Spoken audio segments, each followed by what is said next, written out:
Chapter 20. On this page, over here.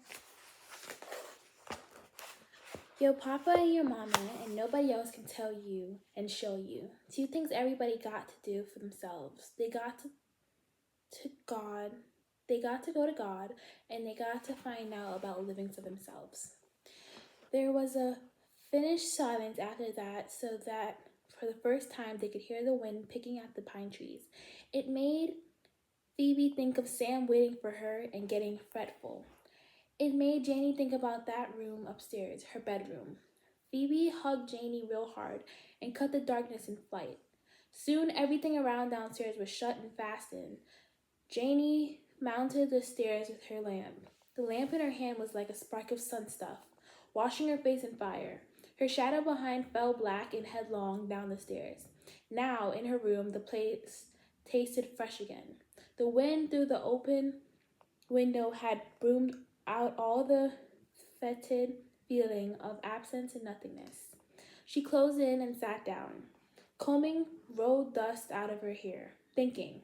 The day of the gun and the bloody body and the courthouse came and commenced to sing a sobbing sigh out of every corner in the room, out of each and every chair and thing.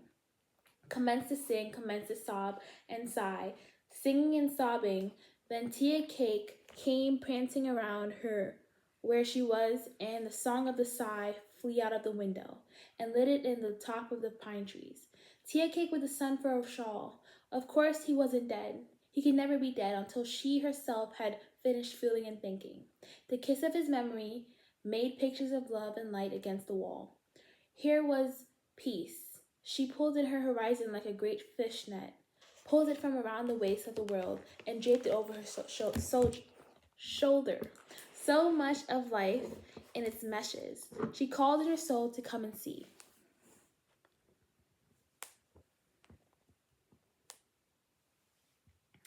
Okay, in chapter 18,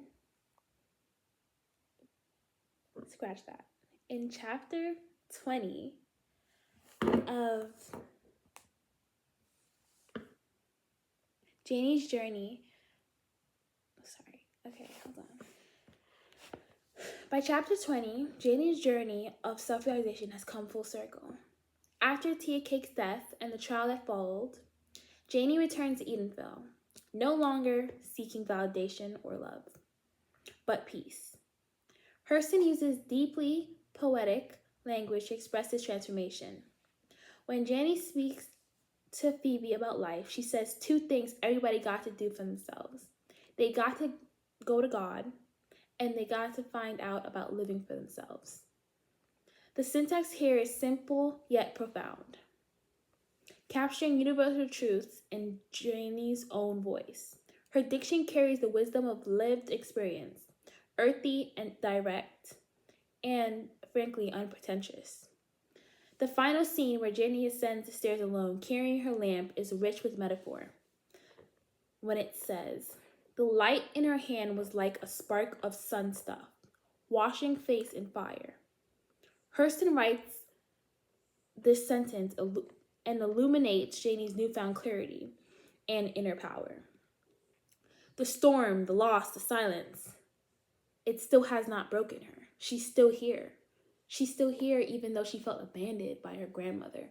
She's still here even though she's went through multiple deaths of multiple husbands, of friends, of family members.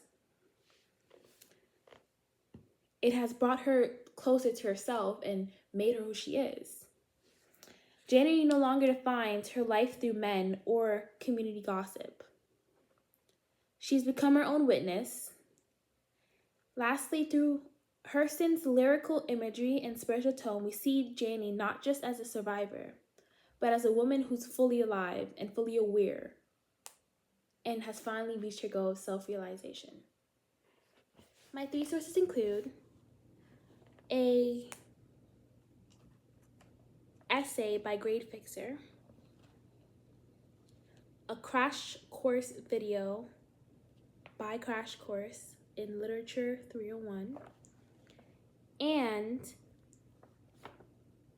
an essay by a passage analysis by Anya.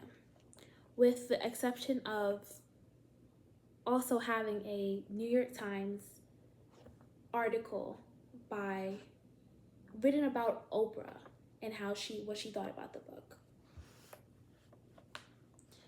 My first source and how I'm connecting it would be in the essay they talked about her journey of self-discovery and the empowerment in the early 20th century South, and how Hurston crafts a narrative that is both personal and universal. Personal to Janie, and also people that also grew up in the South, or African American females who either get abused or in this day of age don't really have a voice of themselves and constantly have to find their voice, even though they made a name for themselves, and have to second guess who they are at any time. My second source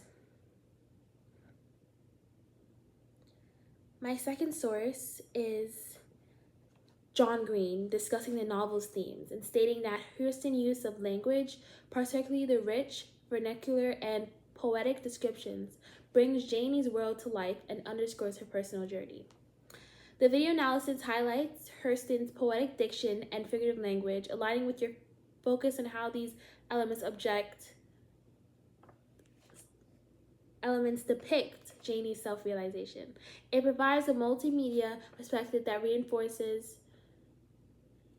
the stylistic features of the novel. For source 3, by Passage Analysis by Anya, as I quote, particularly this passage, Nanny's unachieved dreams and wishes are shoved onto Janie, who is still trying to find her dreams in life.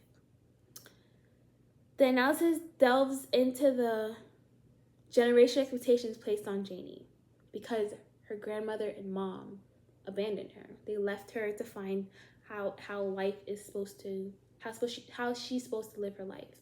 She didn't get a guide. And don't get me wrong, most people don't get a guide for life.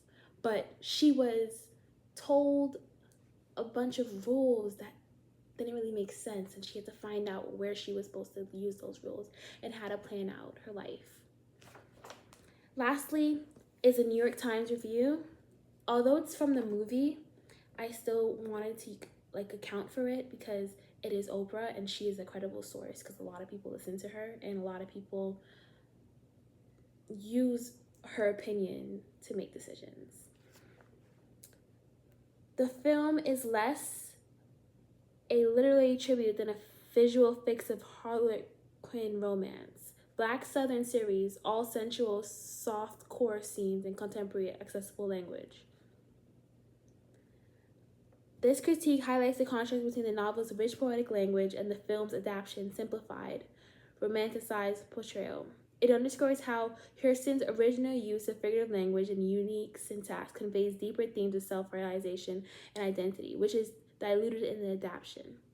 This comparison reinforces the significance of Hurston's literary techniques in articulating Janie's journey toward autonomy and self-discovery. Zora Neale Hurston's Their Eyes Were Watching God intricately weaves Janie's journey towards self-realization, emphasizing her growing awareness of herself, her voice, and her power. Through her use of figurative language, syntax, and poetic diction, Hurston gives Janie a voice that is both personal and representative of the larger Black female experience. Janie's journey teaches us that true self-love comes not from fulfilling societal roles or expectations, but from listening to our own voices and embracing who we are, regardless of external forces. Hurston's novel teaches us that we have to challenge expectations. It teaches us that we cannot conform to a norm that society puts us in. Janie never conformed. She always stood outside her box. Even through all her trials and tribulations, she was her. Janie was her. She spoke in her own voice. She made her truth be known. even though she put on a fake face for everybody else, but she knew who she was.